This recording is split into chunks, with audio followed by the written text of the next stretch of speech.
Вы смотрите новости в прямом эфире. В студии Сергей Михедов. Здравствуйте. Коротко о главных темах выпуска. Дополнительную партию вакцины от COVID-19 могут направить в Алекминский район. Озвучим актуальные данные по эпидобстановке. В Тампонском районе начинается активная фаза изыскательских работ на месте строительства будущего моста.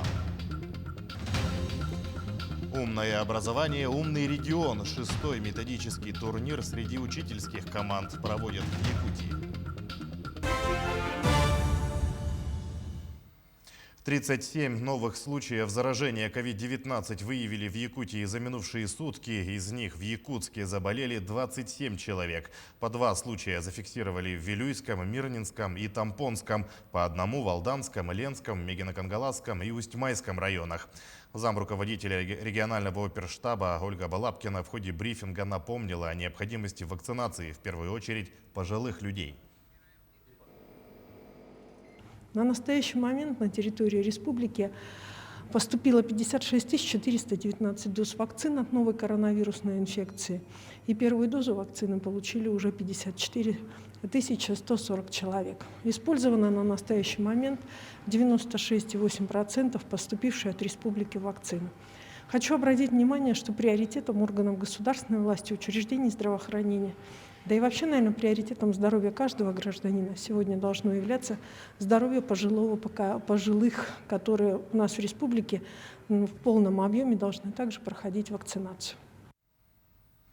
В связи с проведением в Алекминске Сахаулонхо в этом году в районе вакцинации от COVID-19 может быть ускорена. Об эпидобстановке в Алекминском районе расскажет Елена Фаст. На сегодняшний день ситуация в Алекминском районе стабильная. В плановом режиме идет вакцинация вторым компонентом ГАМ-КОВИД-ВАК. Зарегистрирован один новый случай коронавирусной инфекции. Оперативным штабом района проводятся противоэпидемические мероприятия, отрабатывается совместно с главами муниципальных образований. Особое внимание уделено отдаленным и труднодоступным наследям. На оперативном штабе района принято ряд решений по недопущению распространения коронавирусной инфекции. В настоящее время хоть нету подтвержденных случаев, тем не менее мы отрабатываем по симптоматикам, и буквально сегодня в одном из отдаленных наследов объявили режим полной самоизоляции, то есть отмена всех массовых мероприятий, контроль за въезжающими, усиление контроля за въезжающими и выезжающими гражданами. Ситуация на полном контроле как оперативного штаба района, так и центральной районной больницы. Школы работают в штатном режиме. На этот день принято решение оперативного штаба по одной из школ отдаленного наследия.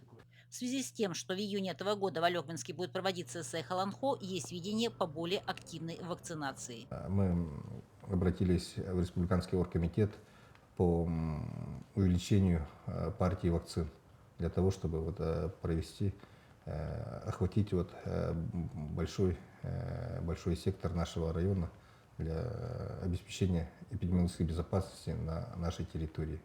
Елена Фаст, Максим Копылов, Алекминск. Около 37 миллионов рублей могут выделить на подготовку к паводку в Якутске. В этом году в территорию обслуживания входят Хатасы, Табага и Пригородный. Всего в городском округе порядка 9 тысяч участков попадают в зону затопления и подтопления. Председатель правительства республики Андрей Тарасенко поручил провести дополнительные дноуглубительные работы. Также отмечается, что на утверждении находится проект планировки и межевания территории по всей береговой линии реки Лены на территории городского округа. На 3 участках автозимника Якутска-Алекминска образовалась наледь. Этому поспособствовали погодные условия. В частности, накануне наблюдались сильные порывы ветра. В ряде мест выступила вода. Для обустройства объездов и очистки основной дороги от снежных заносов из Якутска и Алекминска в места выхода воды направлена спецтехника. На сегодняшний день по автозимнику Алекминск-Якутск имеется выход наледь воды, то есть наледь на 3 участках. Это река Марха в районе Урицка и Харинца. По информации дороги Алекминск-Якутска на днях в сторону Алекминска выезжает новый грейдер. Попутно будет обустраивать объезды на проблемных участках. Также со стороны города Алекминска выехала спецтехника К-700. Предприятие дороги в сторону Марки для обустройства объезда. В Тампонском районе прошла церемония бурения первой скважины для изыскательских работ на месте будущего моста через реку Алдан. Его строительство обеспечит круглогодичное движение автотранспорта по автодороге Колыма из Якутска в Магадан. Подробности церемонии у Марии Винокуровой.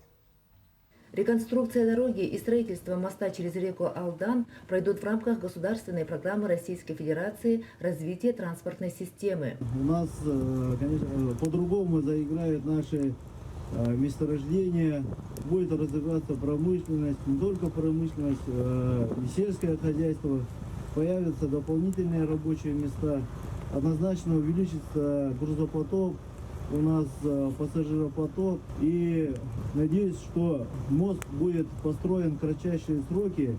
Федеральная автомобильная дорога Колыма относится к основным и важнейшим автодорогам Якутии. Она соединяет заречные и северные районы, а также Магаданскую область. Я надеюсь, что вот то, что мы здесь уже немножечко начали свои работы вести, видим ту отдачу населения, нисколько не сомневаюсь, что все у нас получится, и мы со своей стороны приложим все максимальные силы, чтобы этот объект выполнить в сроки. Между ФКУ Упурдуар-Вилюй и обществом с ограниченной ответственностью Хотьковский автомост заключен госконтракт на выполнение работ по подготовке документации по планировке территории и обоснованию инвестиций в целях создания объекта капитального строительства. Строительство и реконструкция участков автодороги Р-504 Колыма и Якутск-Магадан. Мария Винокурова, Сосырский наслег, Тампонский район. За неверный расчет оплаты ЖКХ в частных домах ответит исполнитель услуги. Соответствующие поправки в жилищный кодекс приняли депутаты Госдумы в первом чтении. Сейчас ответственность исполнителя за нарушение перед собственниками не урегулирована законодательством. Это, в свою очередь, может ограничить права и законные интересы владельцев и арендаторов. Правительственный законопроект предлагает установить ее за нарушение порядка расчета платы за коммунальную услугу. В Чурапчинском районе за прошлый год сдано огнестрельного оружия на общую сумму свыше 200 тысяч рублей. Напомним, согласно постановлению правительства России, за добровольную сдачу огнестрельного оружия, на которое нет документов, положено вознаграждение. В этом году, в 2021 году, 5 граждан, то есть 7 единиц гладкоствольного оружия, они по постановлениям получают денежное вознаграждение гладкоствольное оружие 6 тысяч граждан за единицу. Призываем сдать неогнестрельное оружие в любом отделении полиции по месту жительства. Институт развития образования и повышения квалификации проводит 6-й методический турнир среди учительских команд. Конкурс проходит под девизом «Умное образование, умный регион». Из 21 команды в финал прошли 7 лучших. Команда «Тичермен» школы номер 2 достойно защитила честь Намского улуса и вышла в финальный этап.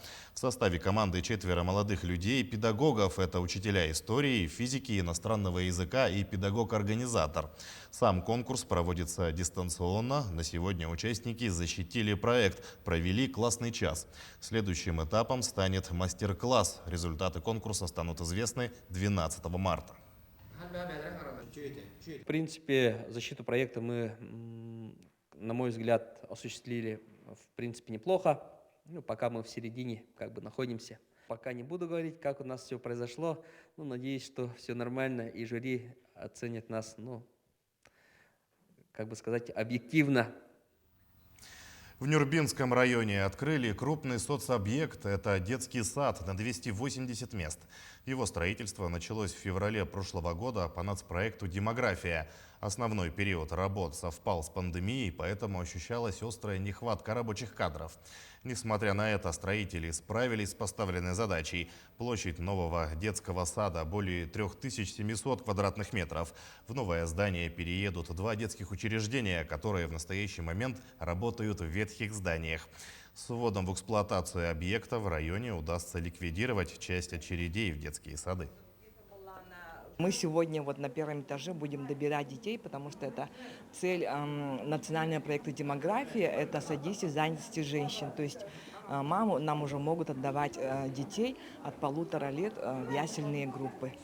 Здесь на базе этого детского сада будет у нас открыто 2 группы, то есть с очереди мы будем забирать детей, это где-то 60 детей с очереди, и у нас все равно остается потребность в строительстве тоже таких новых красивых объектов.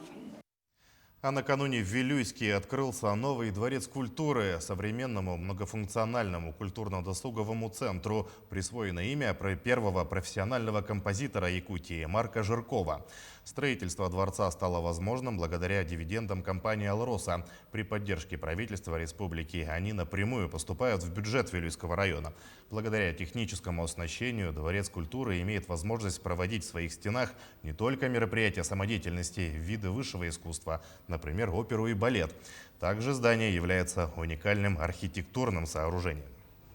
Через год будем отмечать наш столетний юбилей образования Якутской АССР, и в рамках подготовительных мероприятий сегодня во многих вузах по поручению и решению главы республики Арсена Николаева строятся культурные объекты. Открытие нового дворца культуры имени Марка Николаевича Жиркова является по праву исторически значимым событием не только для Вилюйского района, не только для города Вилюйска, но и для всей республики. Это говорит о том, что наше руководство правительства республики уделяет огромное внимание деле сохранения и приумножения наших традиций, культурных ценностей, духовного развития. Организаторы первого молодежного фестиваля «Муз-Устар» провели сегодня пресс-конференцию. Напомним, фестиваль пройдет в Якутии 27 марта. На вопросы журналистов отвечали министр по делам молодежи и социальным коммуникациям республики Степан Саргадаев и вице-президент корпорации «Синергия» Ольга Грищенко. Фестиваль создан, чтобы поддержать силу, талант, креативность и прогрессивность молодых людей. Этот проект является первым и масштабным событием Якутии для молодежи, которое станет ежегодным. Фестиваль будет включать несколько программ и как минимум 10 интерактивных площадок и мастер-классов. Приедут очень известные хедлайнеры, да, во всем мире и в целом по стране, таких как Данила Козловский, олимпийская чемпионка Алина Загитова. Ведущими нашего фестиваля станут Антон Камолов, Михаил Галустян. Также приедут Союз мультифильм. Они проведут очень хорошие мастер-классы для молодежи, которые именно заинтересованы по этим направлениям. Не забывайте носить маски, соблюдать безопасную дистанцию и оставайтесь с нами.